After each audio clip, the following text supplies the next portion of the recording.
Mereka itu sampai suka ngekuasin atau ngecat kuku mereka dengan zat radium ini tadi. Nah, mereka para cewek-cewek ini beneran gak tahu guys seberapa bahayanya zat ini kalau kena tubuh mereka. Ternyata mereka juga berani buat ngecat muka mereka dan juga bibir mereka sendiri dengan zat itu tadi guys.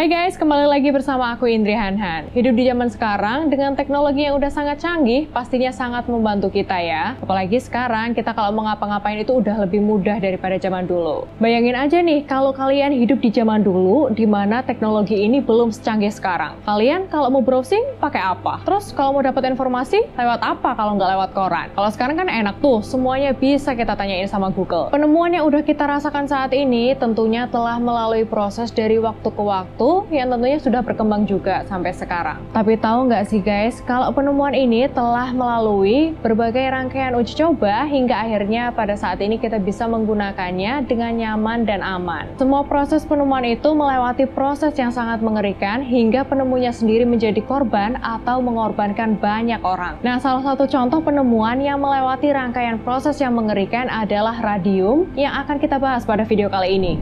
Kasus ini terjadi pada zaman dulu, di mana orang-orang ini pengen berbondong-bondong jadi cantik dan glowing. Emang sih, mereka ini bisa cantik dengan radium ini guys, tapi mereka ini nggak tahu apa efek sampingnya. Nah, pada tahun 1898, sepasang suami istri yang bernama Marie Curie dan Paddy Curie menemukan sebuah zat baru yang diberi nama radium, atau kalau di istilah kimianya diberi istilah Ra gitu ya guys. By the way guys, kalian udah ngerti belum sama radium ini? Jadi, radium ini adalah zat yang akan tetap menyala meskipun dalam keadaan gelap guys. Jadi biasanya zat radium ini bisa kita temukan di jarum jam. Biasanya di jam analog ini jarumnya akan tetap menyala karena sudah dilapisi oleh radium. Terus nih guys, awal mula cerita penemuan unsur-unsur yang mengandung zat radioaktif pada saat itu memang lagi booming banget guys. Pada tahun 1890-an, seorang penemu yang bernama Wilhelm Conrad, dia menemukan sinar X yang sampai sekarang telah dikembangkan menjadi alat ronsen untuk badan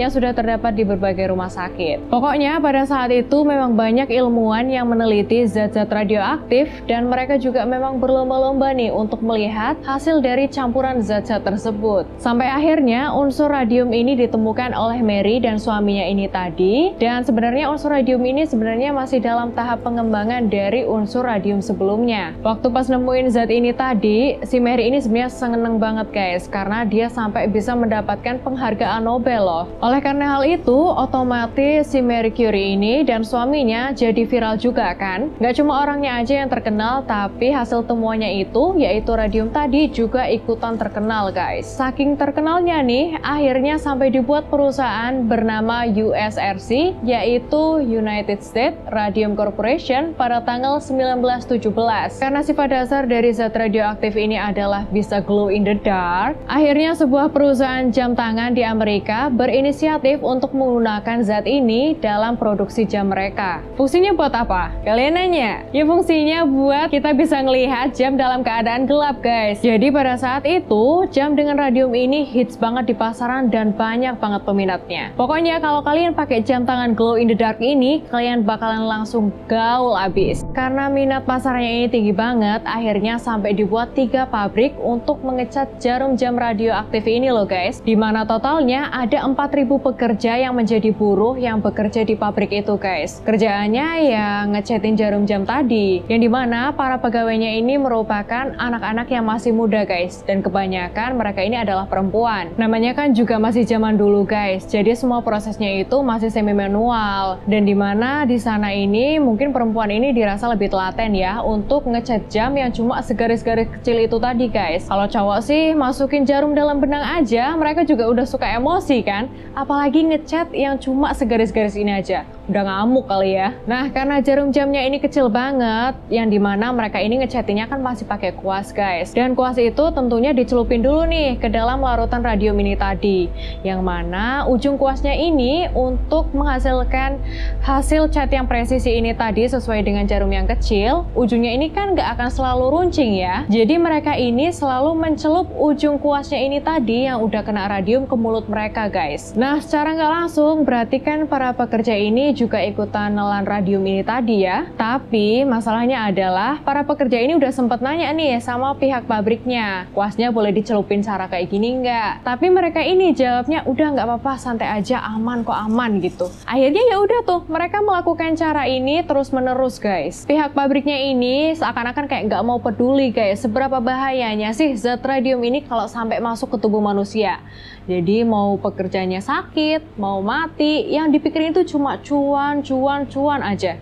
Jadi kalau ada apa-apa ya mereka nggak akan peduli, nggak akan ngegubris gitu loh. Nah terus nih guys, di bagian perakitan jam ini diisi oleh pekerja yang cowok-cowok guys. Jadi mereka ini di sana dibekali dengan celemek timah dan juga penjepit logam untuk melindungi dirinya dari larutan radium ini tadi. Aneh kan di sini, kenapa cuma yang bagian cowok-cowoknya aja yang dikasih pelindung? Yang bagian cewek-ceweknya dibiarin aja tuh ngejilat kuas yang ada larutan radiumnya ini tadi. Nah mereka para cewek-cewek ini beneran gak tahu guys seberapa bahayanya zat ini kalau kena tubuh mereka, karena mereka ini cuma dituntut untuk hasil kerjanya ini yang penting rapih gimana pun caranya. Bahkan nih mereka ini berani loh buat main-main dengan cat radium ini tadi. Mereka itu sampai suka ngekuasin atau ngecat kuku mereka dengan zat radium ini tadi, karena dipikirnya bakalan keren gitu ya, glow in the dark gitu loh, kukunya cantik, ngetren gitu. Nah ada fakta lain nih guys, kalau di hari Jumat para pekerja yang cewek ini mereka ini suka pakai baju yang terbaik yang mereka punya dan juga ngecat baju mereka pakai zat radium ini tadi guys. Gak cuma itu aja, ternyata mereka juga berani buat ngecat muka mereka dan juga bibir mereka sendiri dengan zat itu tadi guys, yang sangat berbahaya. Nah katanya mereka berani melakukan ini supaya jadi pusat perhatian guys, jadi glow in the dark gitu loh. Soalnya pada zaman itu kan memang belum ngetren ya adanya skincare yang bagus. Jadi mereka pede aja tuh mereka pakai dan mereka nggak tahu efek buruk apa yang akan menimpa mereka ke depannya. Nah setelah beberapa tahun kemudian akhirnya muncul juga nih kasus pertama pada tahun 1922.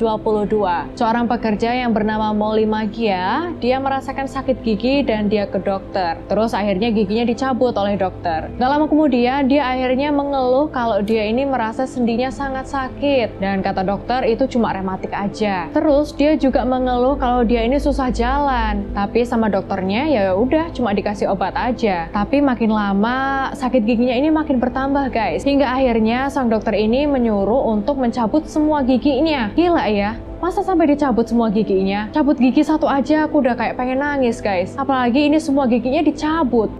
Waktu mau mencabut gigi Magia, dokter yang mau membantu Magia untuk mencabut giginya ini secara nggak sengaja mematahkan tulang rahang Magia guys. Jadi sebenarnya ini bukan salah dokternya ya, karena memang rahangnya si Magia ini udah rapuh guys. Ternyata rahang si Magia ini terkena penyakit rahang radium. Jadi memang rahangnya si Magia ini udah rapuh banget. Kalau kesenggol dikit aja nih, udah kayak mau rontok aja nih rahangnya. Namun guys, kejadian seperti ini juga ternyata dialami oleh pekerja yang lainnya guys. Mereka merasakan sakit yang menjalar ke seluruh tubuh dan rata-rata juga terkena kerapuhan tulang guys. Hingga akhirnya pada tanggal 12 September 1922, si Maggie tadi yang giginya udah dicabut semua ini akhirnya nggak ketolong guys.